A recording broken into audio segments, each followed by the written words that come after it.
अस्सलाम वालेकुम स्टूडेंट्स, उम्मीद है खैरियत से होंगे। आज हम शुरू करते हैं the last unit of behavioural psychology, that is unit number 10 and counselling. Okay, तो इस यूनिट में स्पेसिफिकली हम पढ़ेंगे कि काउंसलिंग का इंट्रोडक्शन क्या है, फिर काउंसलिंग किन तरीकों से होता है, प्रोसेस ऑफ काउंसलिंग क्या है, फिर काउंसलर की कौन कौन सी करैक्टरिस्टिक्स है, टाइप्स ऑफ काउंसलिंग कौन से टेक्निक्स यूज होती है विद इन काउंसलिंग। ओके, तो शॉर्ट लेक्चर होगा, ब्रीफ एंड कंप्रहेंसिव लेक्चर होगा। इसी हवाले से चलते अपने लेक्चर की तरफ, लेकिन लेक्चर भी जाने से पहले आपसे रिक्वेस्ट है, अगर आप हमारे चैनल पे नए हो तो चैनल को जरूर सब्सक्राइब करें और इसको फ्रेंड्स के साथ जरूर शेयर करवाएं। ओके, सबसे पहले काउंसलिंग है क्या, और फिर काउंसलिंग के साथ एक अल्टरनेटिव टर्म यूज होता है जिसको हम कहते हैं साइकोथेरेपी। तो काउंसलिंग और साइकोथेरेपी में डिफरेंस क्या है? काउंसलिंग क्या है? अ form of therapy focus on changing the maladaptive behaviors through the use of learning principles, that is classical or parent conditioning। तो काउंसलिंग बेसिकली एक थेरेपी का एक पार्म है, थेरेप्यूटिक पार्म है, और इसमें हम क्या करते हैं, इसमें हम माल एडाप्टिव बिहेवियर्स को चेंज करने की कोशिश करते हैं। वो बिहेवियर्स जिसकी वजह से हमारे लिए मसले पैदा होते हैं, हमारे लिए मसाइल, हमारी कॉग्निशन में फर्क आता है, हमारी बिहेवियर जो है ना वो जब माल एडाप्ट होते हैं तो उसी बिहेवियर को हम निगेट करते हैं, ख़त्म करते हैं। उसको ख़त्म करने के लिए जो थेरेपी हम यूज़ करते हैं उसको हम कहते हैं काउंसलिंग। काउंसलिंग में बेसिकली हम यूज़ करते हैं लर्निंग प्रिंसिपल्स को। ये लर्निंग प्रिंसिपल फिर डिफरेंट टाइप्स के होते हैं, क्लासिकल लर्निंग होते हैं, फिर इन कंडीशनिंग होते हैं, रीइंफोर्समेंट वगैरह, ये सब कुछ फिर हम काउंसलिंग में यूज़ करते हैं। तो इनमें ये आ जाएगा, डिटेल से हम डिस्कस करेंगे। अब एक है काउंसलिंग है, दूसरा है साइकोथेरेपी है। तो साइकोथेरेपी हम कहते हैं कि लर्न एंड पेट्रोनाइज रिस्पॉन्स। ये क्या होता है? ये लर्न होता है और पेट्रोनाइज रिस्पॉन्स होता है। लेकिन ये जो काउंसलिंग है इसको हम कहते हैं ना कि ये not too much structured and organise. ये ज़्यादातर स्ट्रक्चर्ड और ऑर्गेनाइज नहीं होता, खास पैटर्न इसका नहीं होता। मतलब ये कि एक बंदा है, दो बंदे आपस में बैठते हैं, एक के साथ थोड़ा सा ज़्यादा नॉलेज होता है तो वो दूसरे को जो है ना काउंसिल कर सकता है। ओके, या अगर एक के पास नॉलेज नहीं होता भी तो वो जो है ना अपनी सोशल एक्सपीरियंसेस के बेस पे भी उसी को काउंसिल कर सकता है। तो काउंसिल जो है ना ये स्ट्रक्चर्ड और ज़्यादातर ऑर्गेनाइज नहीं होता, और इसके लिए भी खास कर क्वालिफिकेशन, ज़्यादातर क्वालिफिकेशन की भी नीड नहीं होता। दूसरा ये कि काउंसलिंग में हम सिर्फ एडवाइस, सजेशन दे सकते हैं, हम उसको एडवाइस नहीं कर सकते। हम उसको ये नहीं कह सकते कि आप ये काम करो, लेकिन हम उसको सिर्फ ये कह सकते हैं कि आपको ऐसा करना चाहिए। तो सिर्फ सजेशन हम दे सकते हैं काउंसलिंग में, एडवाइस प्रोहिबिटेड है। दूसरा साइकोथेरेपी जब हम कहते हैं ना कि साइकोथेरेपी एक लर्न और पैटर्नाइज रिस्पांस है, ये स्ट्रक्चर्ड है और ऑर्गेनाइज है। ये क्या होता है, इसमें क्वालिफिकेशन की नीड होता है। ये खास लोग होते हैं जो साइकोथेरेपी पेशेंट को देते हैं, जैसे कि क्लिनिकल साइकोलॉजिस्ट है या साइकोट्रिक नर्स है, या इस तरह के और भी ट्रेंड पर्सनली जो होते हैं, एक्सपीरियंस पर्सन जो होते हैं ना, वो सिर्फ साइकोथेरेपी एडवाइस कर सकते हैं। साइकोथेरेपी में एडवाइस होते हैं, साथ में सजेशन भी होते हैं, लेकिन काउंसलिंग जो है ना उसमें सिर्फ सजेशंस होते हैं, एडवाइस उसमें नहीं होती। तो ये लिटिल बिट डिफरेंस है, लेकिन ज़्यादातर जो है ना हम ये दोनों टर्मिनोलॉजीज अल्टरनेट यूज़ करते हैं, इसमें हम डिफरेंस नहीं करते। काउंसलिंग और साइकोथेरेपी हम अल्टरनेट यूज़ करते हैं। ओके, अच्छा, इधर जो है ना हम अब काउंसलिंग की बात करेंगे कि counselling as a face to face inter relationship between counsellor and client. तो जैसे कि मैंने पहले बताया कि ये इसमें हम क्या करते हैं, इसमें एक काउंसलर होता है और वो काउंसलर क्लाइंट को काउंसल करते हैं, क्लाइंट के साथ रिलेशनशिप रखते हैं, रेपो बिल्डअप करते हैं। फिर उसके जो नेगेटिव थॉट्स होते हैं, नेगेटिव या माल एडाप्टिव बिहेवियर उसके होते हैं, तो वो उसको ख़त्म करने की कोशिश करते हैं काउंसलर। ओके, अब counselling psychology can be defined as professional psychology field that pays attention to the emotional. अब प्रोफेशनल साइकोलॉजी फील्ड क्या है? Professional psychology field application of scientific knowledge and ethical principle to address psychological challenges and promote wellbeing. तो professional psychology में हम क्या करते हैं, professional psychology में हम साइंटिफिक नॉलेज और साथ में जो हमारे एथिकल प्रिंसिपल्स होते हैं उन दोनों को इकट्ठा हम करते हैं, और इसमें हम जो साइकोलॉजिकल चैलेंजेस होते हैं या जो पेशेंट की वेल बीइंग होते हैं उसको प्रमोट करने की कोशिश करते हैं। सैम्पल प्रोफेशनल साइकोलॉजी वो साइकोलॉजी है जिसमें हम एक पेशेंट की वेल बीइंग को प्रमोट करने की कोशिश करते हैं। एक पेशेंट को जो दरपेश मसाइल है उस मसाइल को हल करने की हम कोशिश करते हैं प्रोफेशनल साइकोलॉजी में। अब ये काउंसलिंग जो है ये प्रोफेशनल साइकोलॉजी का एक फील्ड है। इसी में भी काउंसलिंग के थ्रू जो है ना हम भी जो पेशेंट को दरपेश मसाइल होते हैं, उसकी जो कोग्निटिव प्रॉब्लम्स होते हैं, बिहेवियरल प्रॉब्लम्स होते हैं, उसको हम सॉल्व करने की कोशिश करते हैं। ओके, तो समझ द केस कि प्रोफेशनल साइकोलॉजी का एक फील्ड, एक पार्म है काउंसलिंग, और प्रोफेशनल साइकोलॉजी का मेन अटेंशन एरिया क्या होता है, वो इमोशंस होते हैं, सोशल इंटरेक्शन होते हैं, वोकेशनल या जॉब्स के हवाले से, करियर के हवाले से, एजुकेशनल फील्ड्स होते हैं, हेल्थ रिलेटेड, डेवलपमेंटल और ऑर्गेनाइजेशनल कंसर्न्स। तो ये सारी के सारी जो है ना ये क्या होते हैं, प्रोफेशनल साइकोलॉजी में हम इसको स्टडी करते हैं। Emotions, social interaction, vocational, educational, health related, development, organisational concern, तो ये सारी हम प्रोफेशनल साइकोलॉजी में स्टडी करते हैं। और काउंसलिंग जो है ना इसी प्रोफेशनल साइकोलॉजी का एक फील्ड है। ओके, अच्छा, अब जो है ना what issues does counselling address. अब काउंसलिंग, ये तो काउंसलिंग तो हमने जान लिया कि काउंसलिंग के थ्रू हम माल एडाप्टिव बिहेवियर को चेंज करने की कोशिश करते हैं। तो इधर कौन कौन सी बिहेवियर्स है या कौन कौन सी इश्यूज है जो काउंसलिंग सॉल्व करने की कोशिश करते हैं। उसमें सबसे पहले addiction and abuse of alcohol and other drugs. जो लोग ज़्यादा एडिक्टेड लोग होते हैं, जो अल्कोहल के एडिक्ट होते हैं या और ड्रग्स अब्यूज़ के एडिक्ट होते हैं, तो उनको सॉल्व करने के लिए उनको हम काउंसल करते हैं। उसी बात पे जो है ना हम उसको पिछताने की कोशिश करते हैं, एक काउंसलर उसको पिछताने की कोशिश करते हैं और उसी से जो है ना उसका ध्यान हटाने की कोशिश करते हैं एक काउंसलर।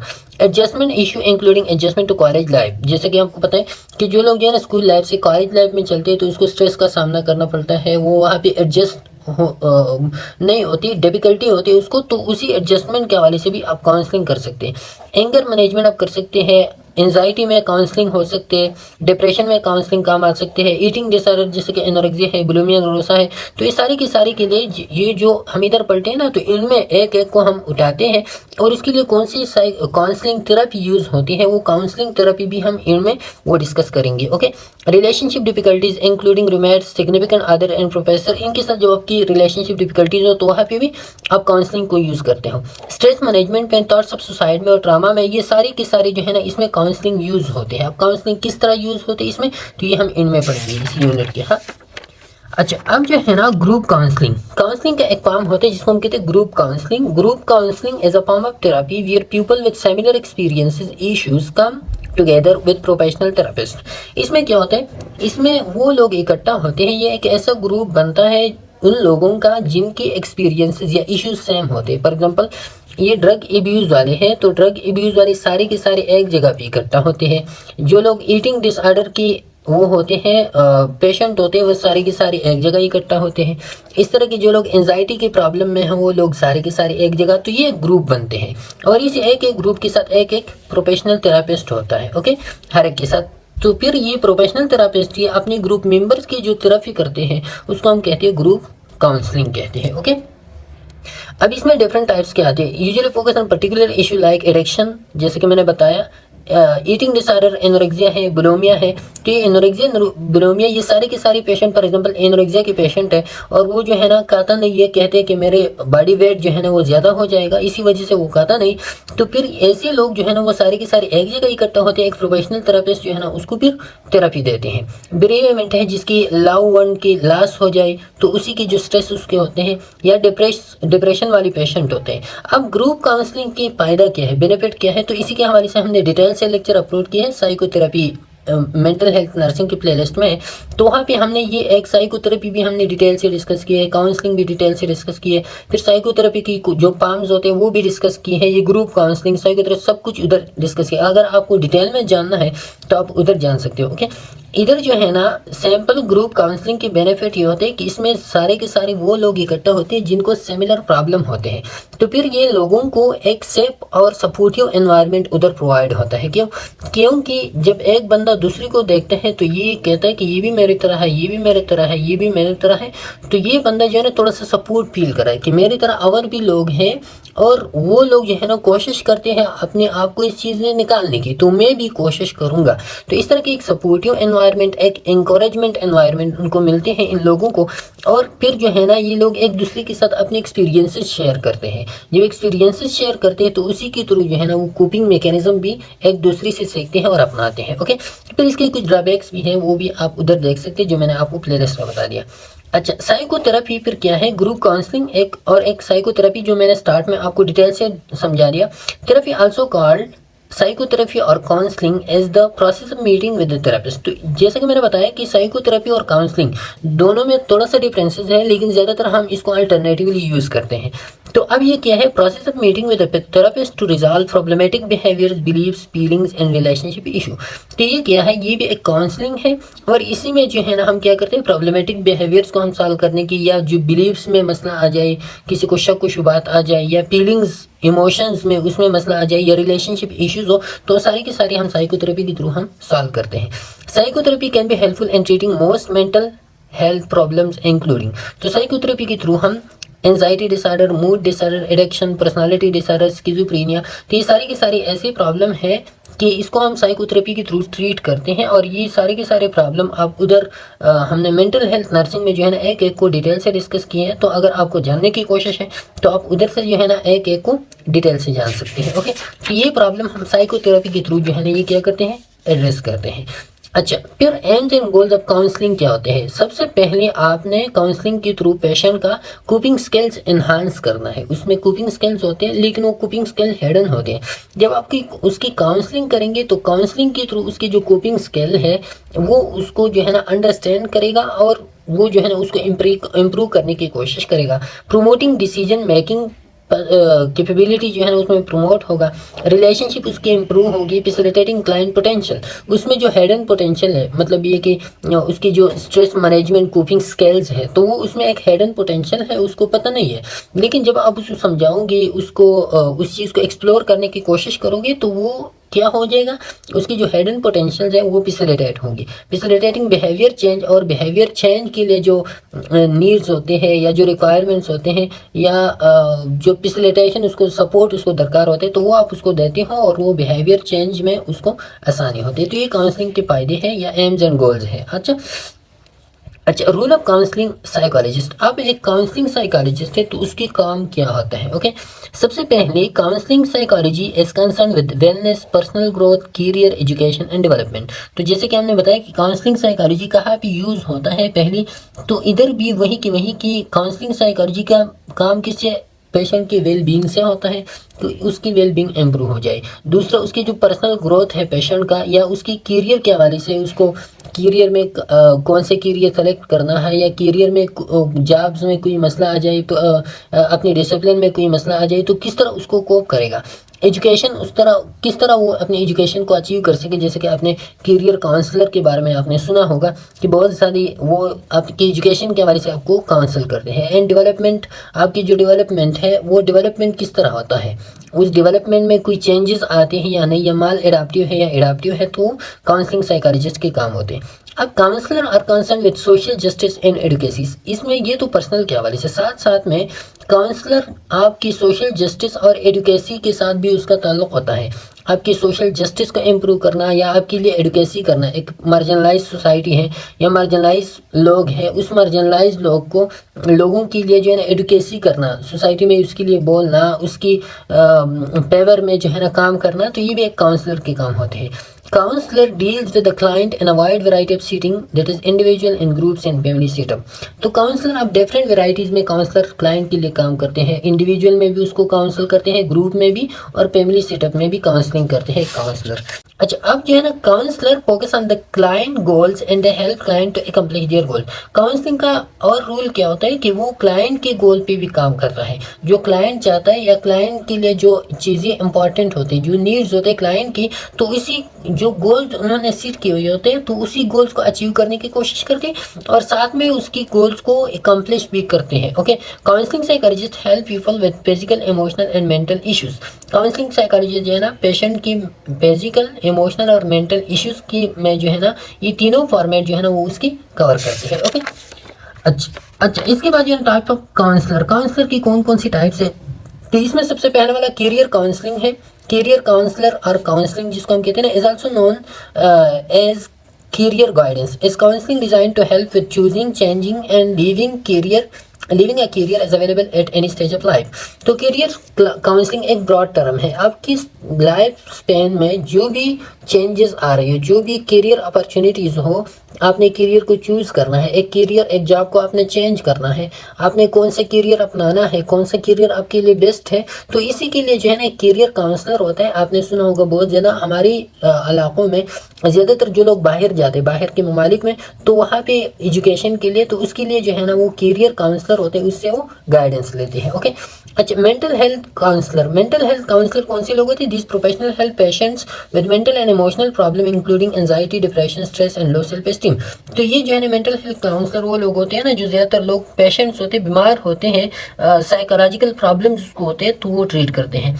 फिर इसके साथ स्कूल काउंसलर है। स्कूल काउंसलर वो काउंसलर होते हैं जो स्कूल सीटिंग में लोगों को ट्रीट करते हैं। थेरेपी स्कूल में स्टूडेंट्स की थेरेपी करते हैं डिपेंडिंग ऑन द ट्रेनिंग, जो उसकी ट्रेनिंग के मुताबिक जो है ना वो होते हैं कि आपने किस तरह जो है ना फिर स्कूल के स्टूडेंट्स को ट्रीट करना है।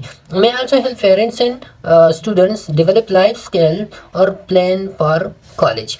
तो इसमें क्या होता है कि पेरेंट्स और स्टूडेंट्स के साथ भी हेल्प करते हैं कि वो बच्चों को कौन सा स्किल सिखाना चाहते हैं या उसके कॉलेज के लिए क्या प्लान है उसका, कौन सी कॉलेज में जाना चाहिए, यूनिवर्सिटी में कौन सी यूनिवर्सिटी अडॉप्ट करना चाहिए, कौन सी डिसिप्लिन में जाना चाहिए। तो फिर ये स्कूल काउंसलर के काम होते हैं। ओके, अच्छा, इसके साथ marriage and family counsellor, marriage and family therapist are mental health professional who provide psychotherapy services and support to individual client as well as couples and families.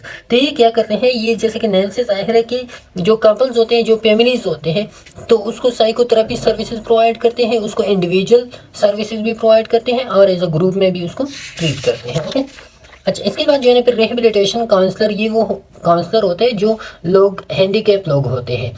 तो they work with disable individual to build skills, cope with feelings of anxiety and depression and find solution to problem. तो जो handicap लोग होते हैं, जो disable लोग होते हैं, उनको जो ट्रीटमेंट थेरेपी प्रोवाइड करते हैं, चाहे उनको उनकी स्किल्स को डेवलप करना हो, उनको उनकी कोपिंग स्किल्स जो है ना वो डेवलप करना हो, उनकी एंजाइटी से उनको निकालना हो, डिप्रेशन से निकालना हो, या जो भी उनको प्रॉब्लम हो उनकी सोल्यूशन उनको बताना हो, तो ये रिहेबिलिटेशन काउंसलर के काम होते हैं। अच्छा, अब फंक्शन ऑफ काउंसलर, कौन कौन सी फंक्शन होते हैं काउंसलर की? To provide relationship between counsellor and counsellee. सबसे पहले काउंसलर को रेफो बिल्डअप करना चाहिए between the client and the counsellor to provide an alternative to self understanding. अब काउंसलर का मेन फंक्शन क्या होता है? ये जो पेशेंट के दिमाग में एक या क्लाइंट के दिमाग में एक सोच होता है, वो सोच माल एडाप्टिव होता है, तो उसी सोच को, उसी अंडरस्टैंडिंग को वो एक अल्टरनेटिव वे उन्होंने प्रोवाइड करना होता है कि एक अल्टरनेटिव वे से वो इस चीज़ को सोचे और इस बात को समझे ताकि वो इसी सदमे से वो निकल जाए। To provide leadership in developing a healthy psychological environment for his client. और तीसरा जो है ना वो क्लाइंट को एक हेल्दी साइकोलॉजिकल एनवायरनमेंट प्रोवाइड करेगा, और उसी हेल्दी साइकोलॉजिकल एनवायरनमेंट को प्रोवाइड करने के लिए एक लीडरशिप का रोल हो काउंसलर प्ले करेगा। Okay, to provide improvement of the counselling process through constant individual criticism. और साथ साथ जो उनका क्लाइंट होता है वो उन क्लाइंट भी कॉन्स्टेंटली क्रिटिसाइज करेगा कि आपका ये काम ठीक है, ये सही और ये गलत है, आपने ये वाला काम करना है, ये नहीं करना। कि ये कॉन्स्टेंटली उसको क्रिटिसाइज करेगा और उसकी उसके जो एक्शंस होते हैं वो एक्शंस को इम्प्रूव करने की कोशिश करेगा ये काउंसलर। अच्छा, फिर इसके बाद जो है major counselling perspective, most counselling. तो मेजर काउंसलिंग पर्सपेक्टिव की कौन कौन सी पर्सपेक्टिव्स है, कौन कौन सी अप्रोचेस है जो काउंसलिंग में ज़्यादातर यूज़ होते हैं? तो most counselling approaches fall with in 4 part theoretical categories is mention below. तो काउंसलिंग के लिए जो मेजर कैटेगरीज हैं, मेजर थ्योरेटिकल कैटेगरीज हैं, वो ये 4 है। ओके, इसमें सबसे पहले वाला साइकोएनालिटिक थेरेपी है, दूसरा जो है ना एफेक्टिव अप्रोच है, तीसरा जो है ना कॉग्निटिव अप्रोच है और चौथा बिहेवियरल अप्रोच है। वन बाय वन हम इनको डिटेल से पढ़ते हैं। सबसे पहले वाला है psycho analytic perspective. Psycho analytic perspective, psycho analytic therapy is a form of talking therapy based on the theories of Sigmund Freud. अब साइको एनालिटिक जैसे कि हमने पहले भी पढ़ा है और साइकोलॉजी में भी इधर भी हमने पढ़ा है और मेंटल हेल्थ नर्सिंग में भी डिटेल से ही हमने पढ़ा है। साइको एनालिटिक वो पर्सपेक्टिव होता है जिसमें काउंसलर जो है ना वो डील करता है 3 चीज़ों से, एक कॉन्शियस माइंड से, दूसरा अनकॉन्शियस से और तीसरा जो है ना सब कॉन्शियस से। इधर क्या होता है, साइको एनालिटिक की सबसे पहली सिगमंड फ्रॉइड ने जो है ना इसका कॉन्सेप्ट वो लेके आया था।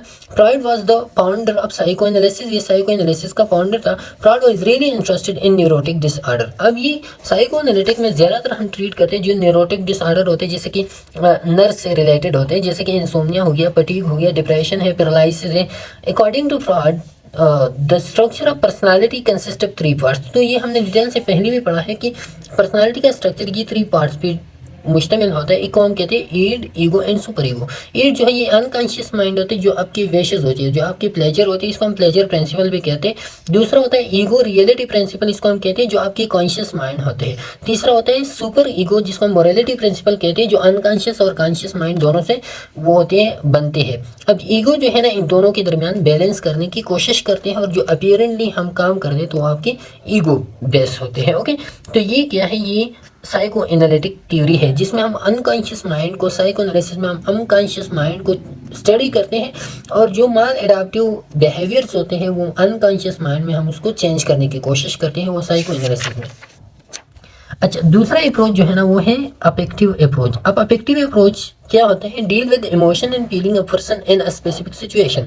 इसमें अफेक्टिव अप्रोच क्या होता है कि इसमें हम एक क्लाइंट है, एक स्पेसिफिक सिचुएशन में उसकी इमोशंस क्या है, उसकी फीलिंग्स क्या है, उस फीलिंग्स और इमोशंस को जब हम उसी के बारे में स्टडी करते हैं, उसी की फीलिंग्स और इमोशन के बारे में, तो उसको हम कहते हैं अफेक्टिव अप्रोच।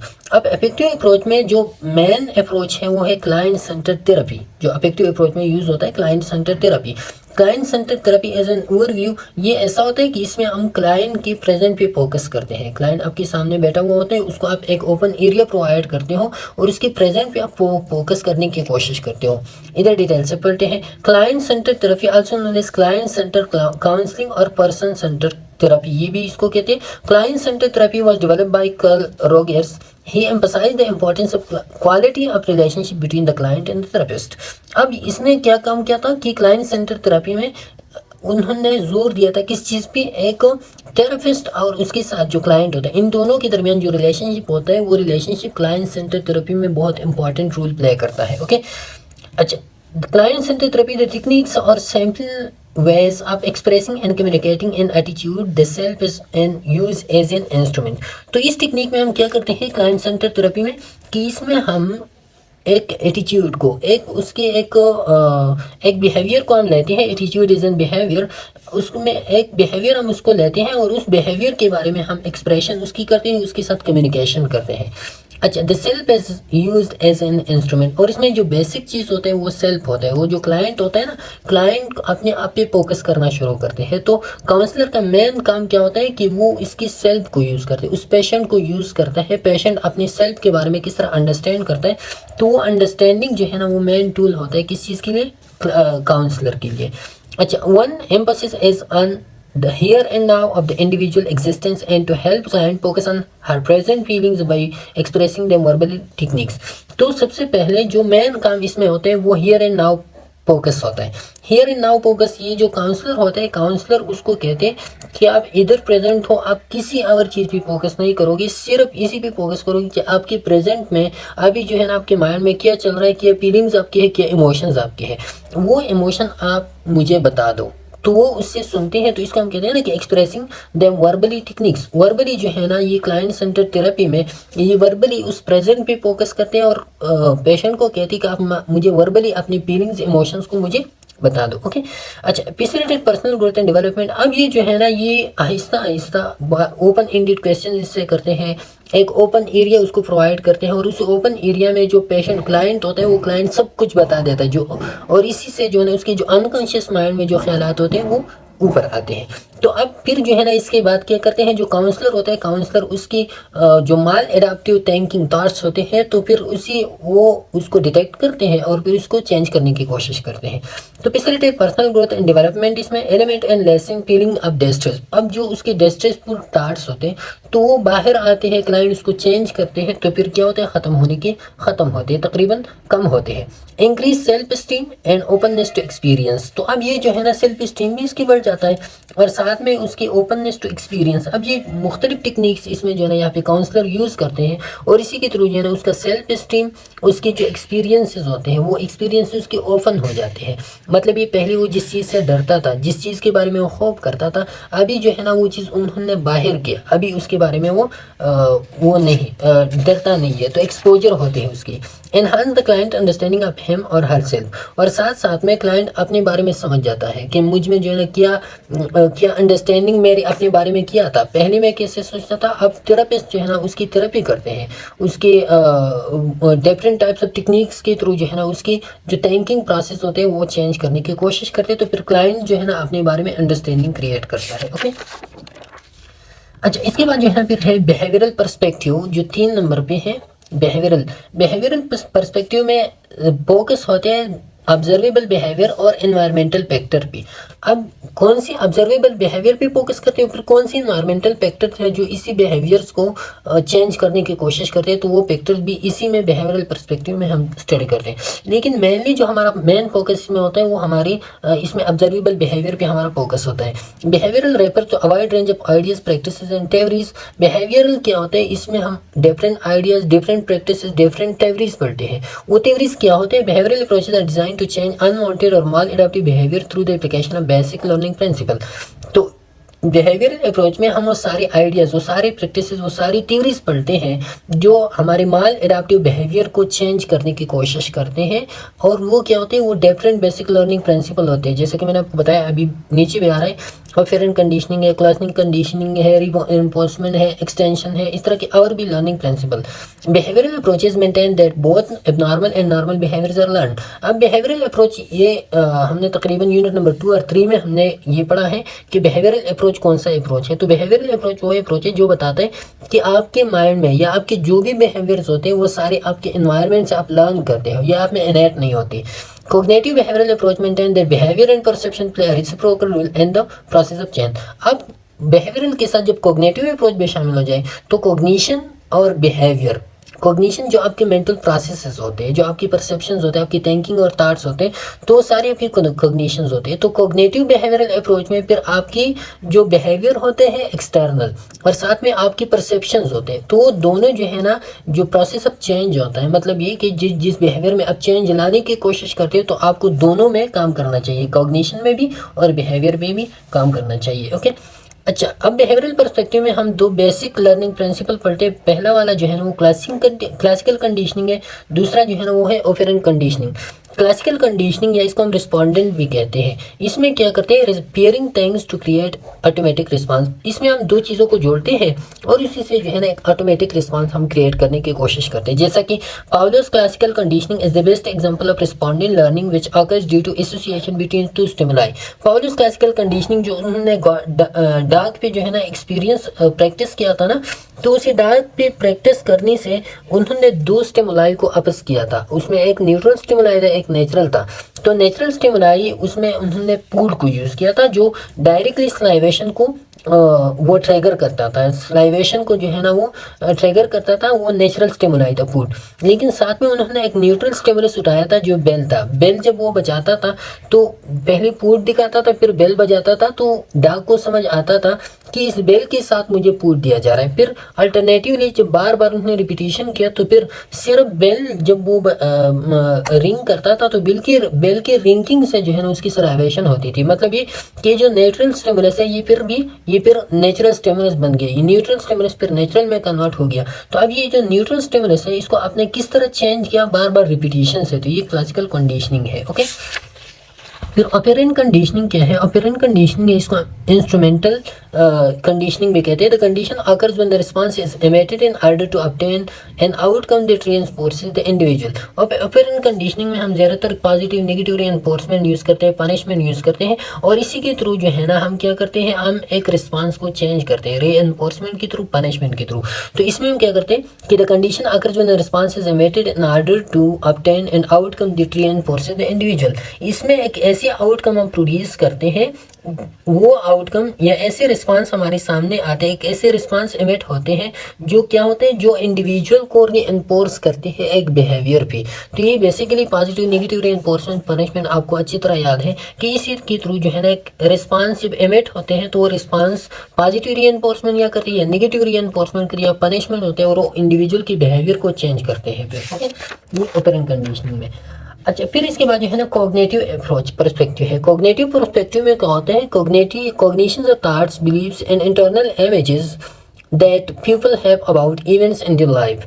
अब ये क्या होता है कि कोग्निटिव, जैसे कि कोग्निशन का आपको पता है, कोग्निशन में क्या होते हैं, आपकी थॉट्स होते हैं, थिंकिंग होते हैं, मेमोरी होता है, आपकी बिलीव्स होते हैं, आपकी माइंड में जो इंटरनल इमेजेस स्कीमास होते हैं वो सारे के सारे आपकी कोग्निशन में आते हैं। और cognitive theory of counselling focus on these mental process and their influence on mental health. तो अब ये कोग्निटिव थ्योरीज क्या करते हैं कि ये जो प्रोसेसेस है, आपके माइंड है, आपकी थिंकिंग है, आपकी बिलीव्स है, आपके इंटरनल इमेजेस है, अब इन चीज़ों का आपके मेंटल हेल्थ पे क्या असर है, आपकी बिहेवियर पे क्या असर है, तो बेसिकली वो हम पढ़ते हैं कोग्निटिव थ्योरीज में या कोग्निटिव पर्सपेक्टिव में। अच्छा, कॉग्निटिव अप्रोच गोल्स की इसकी क्या होते हैं? The promotion of self awareness and emotional intelligence by teaching client to read their emotions and feeling.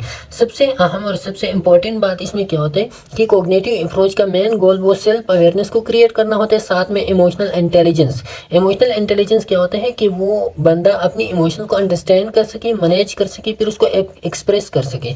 किस तरह अपने इमोशंस को कौन सी जगह पे किस तरह एक्सप्रेस करना है, किस तरह अंडरस्टैंड करना है, किस तरह मैनेज करना है, तो ये इमोशनल इंटेलिजेंस है। अब ये सेल्फ अवेयरनेस और इमोशनल इंटेलिजेंस क्रिएट करना, ये किसका काम होता है? कॉग्निटिव अप्रोच की गोल्स होते हैं। Helping clients understanding how distorted perceptions and thoughts contribute to painful feelings।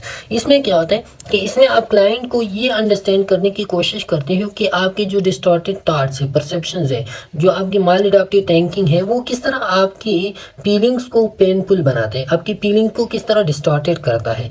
The development of self control by teaching client specific techniques to identify and challenge distorted thinking. अब self control आप इसमें achieve या self control इसमें improve करने की आप कोशिश करते हो। वो उस सेल्फ कंट्रोल किस तरह इम्प्रूव करने की कोशिश करते हो, उसके लिए आप डिफरेंट टाइप्स ऑफ टेक्निक्स जो है ना वो यूज़ करते हो, और इसी टेक्निक्स के बेस पे जो है ना आप उसकी जो डिस्टॉर्टेड थिंकिंग है, जैसे कि हमने पढ़ा कि CBT है या पनिश रीइंफोर्समेंट है या जो भी है, तो वो अभी इसी कॉग्निटिव अप्रोच में हम यूज़ करते हैं, और इसी के थ्रू जो है ना आप उसकी डिस्टॉर्टेड थिंकिंग को, या साइको एनालिसिस है, हिप्नोसिस वगैरह है, तो उसी के बेस पे आप उसकी डिस्टॉर्टेड थिंकिंग को लेसन करने की कोशिश करते हैं। ओके, अच्छा, फिर इसके बाद जो है ना कॉग्निटिव बिहेवियरल थ्योरी, जो कॉग्निटिव अप्रोच में आता है। कॉग्निटिव बिहेवियरल थ्योरी जिसको हम CBT कहते हैं, और CBT को हमने डिटेल से डिस्कस किया, इस पर एक अलग लेक्चर हमने बनाया है, हमारा जो मेंटल हेल्थ नर्सिंग का प्लेलिस्ट है उसमें, उधर से आप डिटेल से पढ़ते हैं। लेकिन इसका मेन काम क्या होता है कि आप कॉग्निटिव बिहेवियरल थ्योरी में जो नेगेटिव थॉट्स होते हैं, जो माल एडाप्टिव थॉट्स होते हैं, उसको आप आइडेंटिफाई करते हो, और उस फिर डिफरेंट टेक्निक्स के थ्रू जो है ना आप उसको पॉजिटिव वन में, पॉजिटिव थॉट्स में उसको चेंज करने की कोशिश करते हो। ये कॉग्निटिव बिहेवियरल का मेन फंक्शन होता है। Counselling will focus on clients ability to accept behaviour, clarify problems and difficulties and understand the reasoning behind the importance of setting goals. अब काउंसलिंग का काम क्या होता है कि वो आप सबसे पहले एबिलिटी टू एक्सेप्ट बिहेवियर, अब क्लाइंट को इस काबिल बना दो कि वो अपनी बिहेवियर को एक्सेप्ट करे, कि वो ये एक्सेप्ट करे कि मेरा ये जो बिहेवियर है ये माल एडाप्टिव है, मतलब ये कि वो थेरेपी के लिए राजीमंद हो जाए कि मैं वाकई बीमार हूँ और मेरा थेरेपी होना चाहिए। क्लैरिफाई प्रॉब्लम्स एंड डिफिकल्टीज, फिर उसको जो प्रॉब्लम्स है, डिफिकल्टीज है, तो उसको क्लैरिफाई कर सके कि कौन कौन सी प्रॉब्लम उसके, and understand the reasoning behind the importance of setting goals. और जो गोल्स आप उसको सेट करते हो, मतलब ये कि आप उसको कहोगे कि यार अगली 3 महीनों तक जो है ना आप एक एक विजिट करोगे, तो वो विजिट वो क्यों करेगा, उसको आप उसकी रीज़न उसको समझाओगे, तभी जो है ना वो ट्रीटमेंट के लिए राजी हो जाएगा। With the help of self-management training, assertive exercise and rule playing, the counselor can help client work towards goals। तो जब आप उसको सेल्फ मैनेजमेंट ट्रेनिंग दोगे क्लाइंट को, साथ में उस एसेटिव एक्सरसाइज के बारे में बताओगे, उसके सामने आप रूल प्ले करोगे, उस चीज़ को डेमोस्ट्रेट करोगे, तो वो क्लाइंट जो है ना वो क्लाइंट को हेल्प करेगा कि वो अपनी गोल्स को अचीव कर सके। ये कुछ ऐसी स्किल्स है self management, basic one skills, कि आप पेशेंट को, क्लाइंट को समझा दोगे कि अपने आप को सेल्फ मैनेजमेंट, सेल्फ कंट्रोल आपने किस तरह लाना है, कौन सी कंडीशन में जो है ना आपने किस तरह काम करना है, ये डोजेज है या आपका एक्सरसाइज है या आपका योगा वगैरह है, तो ये आपने किस तरह करना है, किस टाइम पे किस तरह करना है, तो ये सेल्फ मैनेजमेंट में आते हैं कि सेल्फ मैनेजमेंट आप उसको सिखा दो। फिर असर्टिव एक्सरसाइज है, रूल प्लेइंग आप उसको करो, तो वो जो गोल्स उसके होते हैं उसकी तरफ ये मस्बत पहलू होता है फिर। ओके, अच्छा, काउंसलिंग प्रोसेस, तो ये अभी तक जो है ना हमने different type of approaches that are use in counselling वो हमने पढ़ी। अब जो है ना हम पढ़ेंगे काउंसलिंग प्रोसेस क्या है। काउंसलिंग प्रोसेस ब्रेक में हम पढ़ेंगे स्टेप। सबसे पहले फर्स्ट स्टेप में एस्टेब्लिश रेपो एंड बिल्डिंग और रिलेशनशिप। तो आपने सबसे पहले रेपो बिल्डअप करना है। रेपो किस तरह बिल्डअप करोगे? And initial session the counsellor focus on creating a safe and supportive environment. सबसे पहले आपने उसको सेफ सपोर्टिव एनवायरनमेंट प्रोवाइड करना है। Building rapport is crucial for establishing trust and openness between the counsellor and the client. तो ये repo आप किस तरह क्यों बिल्डअप करोगे? क्योंकि the main thing behind the psychological problem वो ट्रस्ट होते हैं। कोई भी बंदा जो है ना अपने बारे में या अपने माइंड या अपनी सोच के बारे में किसी और को नहीं बताता, तब तक नहीं बताता जब तक उस पर ट्रस्ट नहीं हो। तो रेपो का मेन मकसद क्या होता है कि आप दोनों काउंसलर और क्लाइंट के दरमियान क्या होता है, रेपो बिल्डअप का मतलब ये होता है कि ट्रस्ट बिल्डअप हो जाए। जब ट्रस्ट बिल्डअप हो जाए तो उसमें जो प्रॉब्लम्स होते हैं तो वो सही तरह से आपको फिर बताएगा। The counsellor works to understand the clients perspective and to create non judgemental space for exploration. अब काउंसलर का काम क्या होगा कि वो जो क्लाइंट की पर्सपेक्टिव होगी उसको अंडरस्टैंड करेगा और दूसरा क्लाइंट को एक ऐसी एनवायरनमेंट प्रोवाइड करेगा जो नॉन जजमेंटल हो। मतलब ये कि वो कोई बात बताएगा तो आप उसको क्रिटिसाइज इस तरह नहीं करोगे कि ये जो है ना आप तो इस तरह के बंदे हो, ये आपकी वजह से इस तरह है। नहीं, नॉन जजमेंटल आप नहीं होगी। आप उसको एक्सप्लोरेशन के लिए एक ऐसी स्पेस प्रोवाइड करोगे जो नॉन जजमेंटल हो। ओके, तो ये पहला गोल था कि आप रेपो बिल्डअप करोगे। दूसरी गोल में आप असेसमेंट एंड गोल सीटिंग, आप पेशेंट की क्लाइंट की असेसमेंट करोगे और साथ में गोल सीटिंग भी करोगे। The counsellor conducts an assessment to gather information about the clients background, history and current concerns.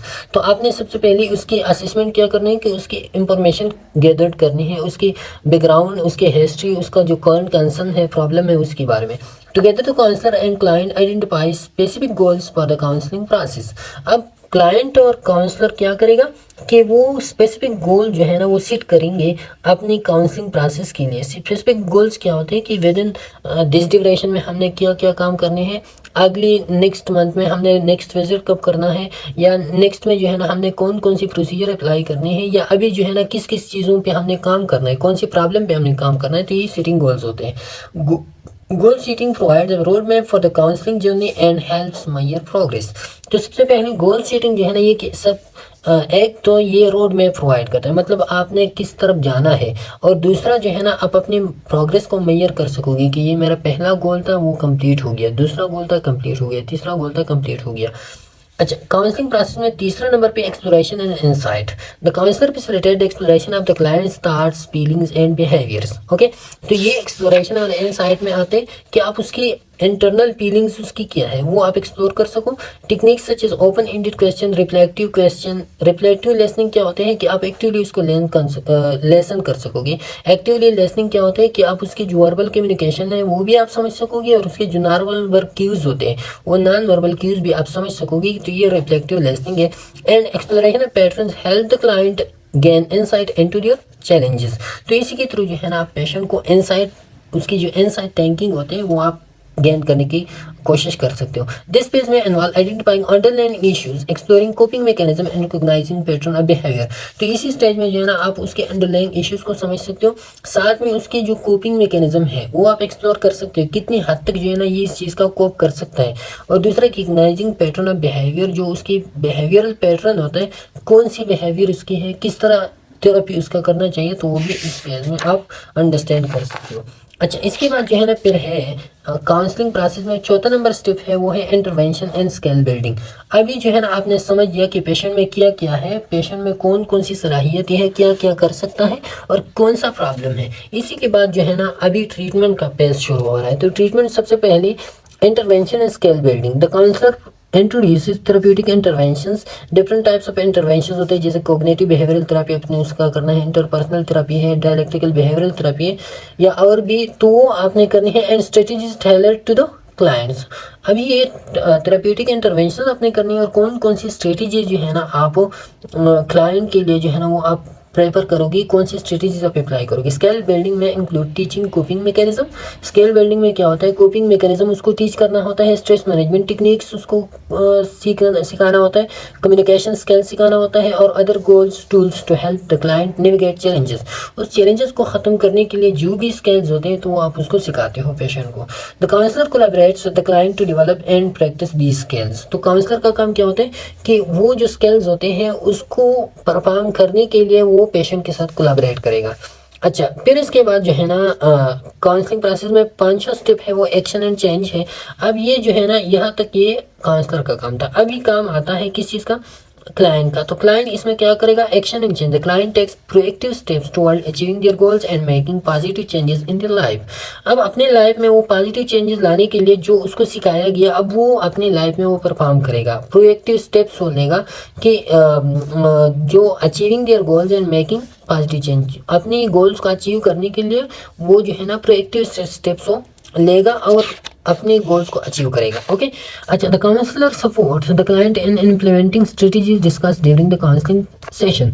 तो काउंसलिंग सेशन में जो स्ट्रेटजीज डिस्कस हुई, तो वो स्ट्रेटजीज अभी जो क्लाइंट है वो क्लाइंट क्या करेगा, वो क्लाइंट अपनी लाइफ में वो इम्प्लीमेंट करेगा और काउंसलर जो है उसको सपोर्ट करेगा।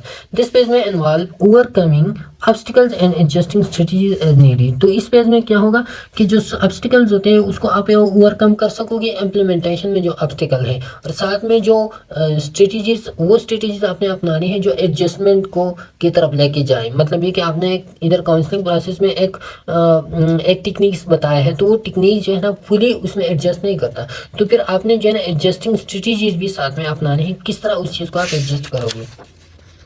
ओके, छठा नंबर पर है एवल्यूएशन एंड टर्मिनेशन। तो एवल्यूएशन एंड टर्मिनेशन में क्या होता है, the counselling process periodically evaluated to assess progress and determine if adjustment are needed। तो अब प्रोग्रेस को आप जो है ना इसमें इवालुएट करोगे, और अगर एडजस्टमेंट की कहीं भी ज़रूरत हो तो वो भी जो है ना आप इसमें टाइम बाय टाइम जो है ना वो आप देख सकोगे। As the client achieve their goals and experiences positive changes, the counselor and client collaboratively decide on termination। जब वो जितनी गोल्स आपने सेट किए हैं, वो गोल जब आप अचीव करोगे तो फिर जो दोनों होते हैं ना, काउंसलर और क्लाइंट, तो दोनों जो है ना उस चीज़ को ख़त्म करने की डिसीजन लेते हैं, अपनी काउंसलिंग प्रोसेस को ख़त्म करने की डिसीजन लेते हैं। Termination involve reflecting on the clients growth and discussing strategies for maintaining progress independently. तो टर्मिनेशन में क्या होता है कि टर्मिनेशन में क्लाइंट्स की ग्रोथ को reflecting the clients growth and discussing strategy for maintaining progress independently. तो टर्मिनेशन में क्या होता है कि आप क्लाइंट्स की ग्रोथ को आप देखते हो, रिफ्लेक्टिंग ऑन द क्लाइंट की ग्रोथ पे वो डिपेंडेंट होता है टर्मिनेशन, और साथ में जो है ना वो कितनी हद तक इंडिपेंडेंटली स्ट्रेटजीज को आप अप्लाई कर सकते हैं। मतलब ये कि without the presence of counsellor वो कितनी हद तक अपने आप को जो है ना मैनेज कर सकता है। तो उसी के बेस को आप देखते हो और उसी पे जो है ना आप काउंसलिंग प्रोसेस को टर्मिनेट करते हो। ओके, अब counselling techniques and various scenarios. Different scenario में कौन कौन सी टेक्निक्स आपने यूज़ करनी है, तो एंजाइटी और स्ट्रेस मैनेजमेंट में कौन सी टेक्निक्स आपने यूज़ करनी है, techniques relaxation and mindfulness training. ये आपने एंजाइटी में ये टेक्निक वाला relaxation mindfulness training. The counsellor may teach the client deep breathing exercise, progressive muscle relaxation और guided imagery to help manage anxiety. तो ये क्या होता है, ब्रीथिंग एक्सरसाइज हो गया या प्रोग्रेसिव मसल रिलैक्सेशन टेक्निक जैसा कि योगा है, या गाइडेड इमेजरी, आप उसको डिफरेंट टाइप्स ऑफ इमेजेस दिखाते हो और इमेजेस को देखते हैं, और उसकी जो एंजाइटी होते हैं, जो स्ट्रेस उसके होते हैं, तो वो रिमूव होता है उसी से। Mindfulness training techniques such as meditation, awareness of the present moment can also introduce to reduce stress. तो मेडिटेशन टेक्निक्स हो गया या सेल्फ अवेयरनेस हो गया, तो ये सारी क्या है, इसी के थ्रू जो है आप स्ट्रेस को भी कम कर सकते हो, माइंडफुलनेस टेक्निक में आता है। ओके, अच्छा, फिर इसके बाद जो है ना कम्युनिकेशन इश्यूज एंड रिलेशनशिप। जब रिलेशनशिप में कम्युनिकेशन इश्यूज आते हैं तो उसके लिए आपने active listening and reflective communication therapy use करना है। अब ये कौन सा एक्टिव लिसनिंग के बारे में मैंने पहले भी बताया कि एक्टिव लिसनिंग का मतलब ये कि वर्बल और नॉन वर्बल दोनों क्यूज पे जब आप फोकस करोगे तो वो आपका क्या बनेगा, एक्टिव लिसनिंग बनेगा। अब the counsellor helps client improve communication by teaching active listening skills. कौन कौन सी स्किल्स के थ्रू जो है ना आप एक्टिव लिसनिंग को अटेंड कर सकते हो, तो काउंसलर जो है ना क्लाइंट को वो सिखाता है। साथ में reflective communication involves paraphrasing and summarising what the other person has said, promoting understanding and validation.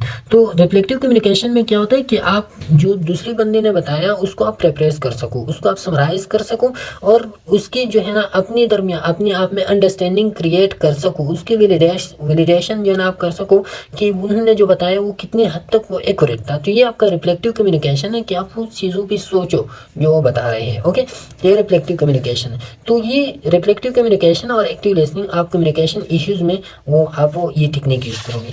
फिर ग्रीप एंड लास्ट में कौन सी टेक्निक आप यूज करोगे, तो grief counselling and narrative therapy जो है ना, ये आप टेक्निक यूज करोगी ग्रीप एंड लास्ट में। The counsellor employs grief counselling techniques to help the client navigate the stages of grief. तो ग्रीप में आपने जो है ना फिर ग्रीप काउंसलिंग करना है। ग्रीप काउंसलिंग क्या होता है, the individual couples family therapy etcetera. तो ये सारी ग्रीप काउंसलिंग थेरेपी है टेक्निक्स है, जिसमें आप इंडिविजुअली भी जो है ना उसको काउंसल कर सकते हो, कपल्स को भी आप काउंसलिंग कर सकते हो, या फैमिली थेरेपी भी आप उसको दे सकते हो। ये ग्रीप काउंसलिंग टेक्निक्स होते हैं, डिफरेंट टाइप्स ऑफ टेक्निक्स फिर आपने जो है ना यूज़ करना होता है ग्रीप काउंसलिंग में। तो उसी के थ्रू जो है ना जो स्टेजेस ऑफ ग्रीप होता है वो आप नेविगेट कर सकते हो। नरेटिव थेरेपी क्या होता है, इसमें आप पेशेंट को जो है ना, पेशेंट अपनी नरेशन को, उसका जो स्टोरी होता है उसको अंडरस्टैंड कर सकता है और फिर उसको रीऑथराइज करता है, रीऑथराइज इन a different way, in a adaptive वे। तो वो फिर उसको रीऑथराइज करते हैं। तो काउंसलर इसमें क्या करता है कि उसकी जो स्टोरी होता है उस स्टोरी को उसी अंडरस्टैंड करता है कि यहाँ पे जो है ना आपने यहाँ पे इस तरह सोचा था, ये सोच आपका गलत है, इस तरह सोचना चाहिए। तो be use to explore and reframe the clients understanding of loss, helping them construct a meaningful narrative. तो इसमें जो उसका लॉस होता है ना, उस लॉस को आप क्लाइंट को अंडरस्टैंड करते हो कि ये लॉस जो आपका हुआ था, ये इस तरह आपने उस बारे में सोचा था, इस तरह हकीकत में नहीं है। उसको आप एक मीनिंगफुल नैरेटिव आप उसको देते हो कि आपका ये स्टोरी जो आपने सोचा था वैसा नहीं है, ये ऐसा ही है। तो ये आप एक अल्टरनेटिव स्टोरी आप उसको फिर उसका देते हो। ओके, इसके बाद जो है ना फिर है career counselling and decision making. Career counselling और डिसीजन मेकिंग में फिर अच्छा इसमें ये वाला रह गया सब्सटेंसिव यूज। तो सब्सटेंसिव यूज में फिर आप क्या करते हो, मोटिवेशनल इंटरव्यूविंग करते हो। Motivational interviewing is use to explore and resolve ambivalence about changing substance use behaviour. तो इसमें क्या होता है कि इसमें जो आपके दरमियान एम्बिवलेंस पाया जाता है, एम्बिवलेंस का मतलब है कंट्रोडिक्टिव आइडियाज, कि मैं ये ड्रग में एडिक्शन करता हूँ, मैं चर्स करता हूँ। तो एक वो लोग कहते हैं ना कि मेरा एक दिल कहता है कि यार ये चर्स तो बहुत ज़्यादा जहरीला चीज़ है, इंसान को ख़राब करता है, या सिगरेट स्मोकिंग है आपके लंग कैंसर आपको काज करता है, ये करता है वो करता है।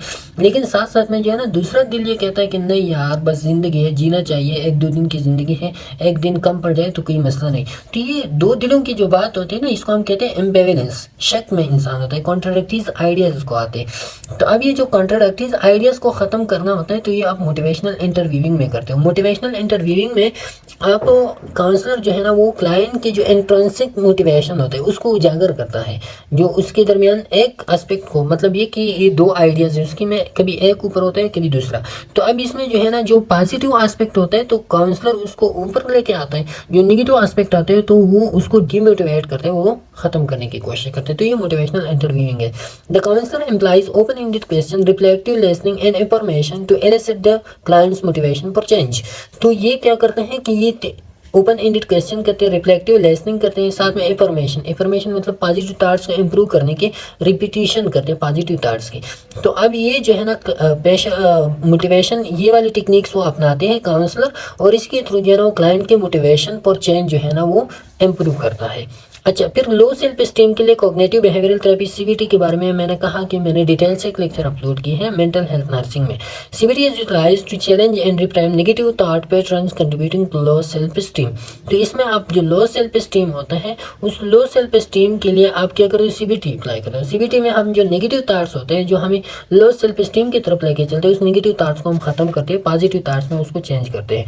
The counsellor works with the client to identify and change self defeating beliefs and behaviour promoting a more positive self concept. तो इसमें क्या करते हैं कि इसमें थेरेपिस्ट जो है ना जो सेल्फ डिफीटिंग बिलीव्स होते हैं उसको खत्म करते हैं, जो माल एडाप्टिव बिलीव्स होते हैं उसको खत्म करते हैं, और उसकी जगह पॉजिटिव सेल्फ कॉन्सेप्ट को वो इम्प्रूव करते हैं। ओके, अच्छा, फिर इसके बाद होता है career counselling and decision making में आपने कौन सा वो अप्लाई करना है, तो उसमें solution focus brief therapy. Solution focus brief therapy क्या होता है, the counsellor help the client focus on solution and set specific achievable goals. इसमें काउंसलर क्या करता है कि जो स्पेसिफिक अचीवेबल गोल्स होते हैं वो क्लाइंट्स को सिखाते हैं कि इस तरह के शॉर्ट गोल जो है ना उसके लिए वो रखते हैं। Solution focus question are use to explore the client strength and resources presenting a forward looking perspective. तो सोल्यूशन फोकस क्वेश्चन में क्या करते हैं कि वो जो क्लाइंट होते हैं उस क्लाइंट की स्ट्रेंथ और रिसोर्सेज को जो है ना वो एक्सप्लोर करते हैं, कि उसमें जो है ना कौन सी चीज़ें हैं, कौन सी कोपिंग स्किल्स उसमें है, उसको एक्सप्लोर करते हैं, फैसिलिटेटिंग अ फॉरवर्ड लुकिंग पर्सपेक्टिव। और उसमें जो है ना एक फॉरवर्ड लुकिंग पर्सपेक्टिव जो है ना उसमें क्या करता है, उसमें डेवलप करता है कि आपने आगे में जो है ना क्या करना है, कौन कौन सी चीज़ों को आपने इम्प्रूव करना है। ओके, फिर फैमिली कॉम्प्लेक्स में family system therapy, the counselling examine the dynamics within the family system, addressing how each member contributes to the conflict। तो इसमें जो है ना काउंसलिंग ये एग्जामिन करते हैं कि फैमिली में कौन सा कॉन्फ्लिक्ट चल रहा है, ये कॉन्फ्लिक्ट कौन कौन सी लोगों की वजह से चल रहा है। Techniques may include genograms, role playing and restructuring family interaction to improve communication and understanding। तो इसमें क्या होता है, इसमें जो है ना जीनोग्राम्स उसको जो है ना फैमिली डायग्राम्स उसको दिखाते हैं कि ये वाली जो है ना आपकी फैमिली डायग्राम है, इस तरह की आपकी फैमिली है और आपने जो है ना कौन कौन सी चीज़ों पे आपने आपका फैमिली किस तरह आ रहा था, तो वो आपको दिखाते हैं। फिर रोल प्लेइंग उसको करते हैं, उसको जो है ना मॉडल्स करते हैं या उसको वो काम जो है ना क्या करते हैं, प्रैक्टिकली उसको परफॉर्म करते हैं। And restructuring family interaction to improve communication and understanding, और साथ साथ में जो है ना फैमिली इंटरेक्शन उसको रिस्ट्रक्चर करते हैं। तो ये क्या सैम्पल फैमिली सेटिंग में जो कॉन्फ्लिक्ट चल रहे होते हैं ना, तो वो कॉन्फ्लिक्ट उसमें जो है ना रिजॉल्व करने की कोशिश करते हैं फैमिली सिस्टम थेरेपी में। अच्छा, द लास्ट वन इसमें फिर है trauma and PTSD, post traumatic stress disorder के लिए फिर क्या करना चाहिए आपने, तो आपने फिर उसके लिए eye movement desensitisation and reprocessing EMDR जिसको हम कहते हैं ना, वो ट्रॉमा एंड पीटीएसडी में काउंसलर अप्लाई करते हैं। अब EMDR क्या है, is used to process traumatic memories and reduce stress associated with traumatic experiences. तो EMDR में जो ट्रॉमेटिक मेमोरीज होते हैं उस ट्रॉमेटिक मेमोरीज को ख़त्म करने, रिड्यूस करने की कोशिश करते हैं। अब ये जो ट्रॉमेटिक एक्सपीरियंसेस होते हैं ना, ये माइंड में इस तरह के चिपक जाते हैं कि एक जैसे कि वाउंड होता है, और वो वाउंड आपके ब्रेन उसको हीलिंग की तरफ नहीं लेके जाता। क्यों नहीं लेके जाता, क्योंकि ये विच dysfunctional stored in brain, dysfunctional, क्योंकि ये जो मेमोरीज होते हैं ना ये डिस्फंक्शनली स्टोर्ड होते हैं आपके ब्रेन में, और जब भी जो है ना आपको ये मेमोरीज वापस याद आते हैं तो आप दोबारा उसी स्ट्रेस में चलते हो। तो अब इसी मेमोरीज को आप ख़त्म करते हो EMDR के through. The counsellor guides the client through a structural process involving bilateral stimulation to facilitate adaptive information processing. तो इसमें काउंसलर क्या करते हैं कि उसमें काउंसलर बायलेटरल स्टिमुलेशन करता है, और उस बायलेटरल स्टिमुलेशन के थ्रू जो उसमें एडाप्टिव इंफॉर्मेशन होते हैं उसको इम्प्रूव करते हैं। अब बायलेटरल स्टिमुलेशन क्या है, इन्वॉल्व आई मूवमेंट, टैपिंग और ऑडिटरी टून्स। तो इसमें जो है ना बायलेटरल स्टिमुलेशन में आप जो आंखें होते हैं ना, ये वाला एक आंख ये दूसरा आंख, तो दोनों आंखों की तरफ जो है ना आप उसको स्टिमुलेट करते हो। मतलब ये कि कोई इमेज वगैरह दिखाते हो, कोई लाइट वगैरह दिखाते हो, और वो आपके उसके आई मोमेंट्स करते हो। जिस तरफ आप लाइट लेके जाते हो, जिस तरह आप पिक्चर लेके जाते हो, उस तरफ उसकी आईज जो है ना वो मोमेंट करते हैं। इस तरह जो है ना कोई टैपिंग वगैरह आप करते हो, दोनों साइड पे आप उसको टैपिंग करते हो, या कोई ऑडिटरी टून्स आप उसको वो करते हो, सुनाते हो, एक साइड पे भी दूसरी साइड पे भी। और साथ साथ में जो उसका ट्रॉमेटिक एक्सपीरियंस होता है, ट्रॉमेटिक इवेंट्स होते हैं, वो उसको याद दिलाते हो। तो उसी के थ्रू फिर ये काउंसलर के काम होता है कि किस तरह के आई मूवमेंट्स उसको करनी चाहिए, किस तरह की टून्स उसको वो सुनाते हैं, और किस तरह जो है ना उनको वो चीज़ रीमेमोराइज करते हैं। फिर ये जब वो मेमोरी उसको वो जो यादाश्त होते हैं उसको रीमेमोराइज करते हैं, फिर रीमेमोराइजेशन में जो है ना आई मूवमेंट्स के थ्रू या ऑडिटरी टून्स के थ्रू वो डिसेंसिटाइज करते हैं उन चीज़ों को उसकी अनकॉन्शियस माइंड में। फिर जो है ना उसकी अनकॉन्शियस माइंड में एक न्यू पॉजिटिव कोग्निशंस को वो री इंस्टॉल करते हैं। ओके, तो फिर ये एक लंबा चौड़ा प्रोसेस है, और अभी भी ये जो EMDR है तो ये अभी भी उसमें प्रोसेसिंग में चल रहा है, इवेल्युएशन में चल रहे हैं, अभी भी ये कंपाउंड थेरेपी नहीं है। ओके, तो ये था EMDR के हवाले से, ये था हमारा काउंसलिंग का यूनिट जो इधर एंड हो गया। हमारा सारा साइकोलॉजी इस तरह की एंड हो गया। उम्मीद है आपने बहुत कुछ सीखा होगा इससे। फिर भी जो भी यूनिट में आपको डिफिकल्टी है, जो भी यूनिट आपको समझ नहीं आ रहा हो, तो कमेंट सेक्शन में हमारे व्हाट्सएप नंबर में हमसे कॉन्टेक्ट करवा लें, हम आपको वो अपलोड करेंगे दोबारा। अगर आपको समझ आ गया हो, पसंद आ गया हो, तो अपने दोस्तों के साथ इसको ज़रूर शेयर करवाइए। इंशाल्लाह फिर कभी मुलाकात होगी, तब तक के लिए इजाज़त दीजिए। अल्लाह हाफिज़।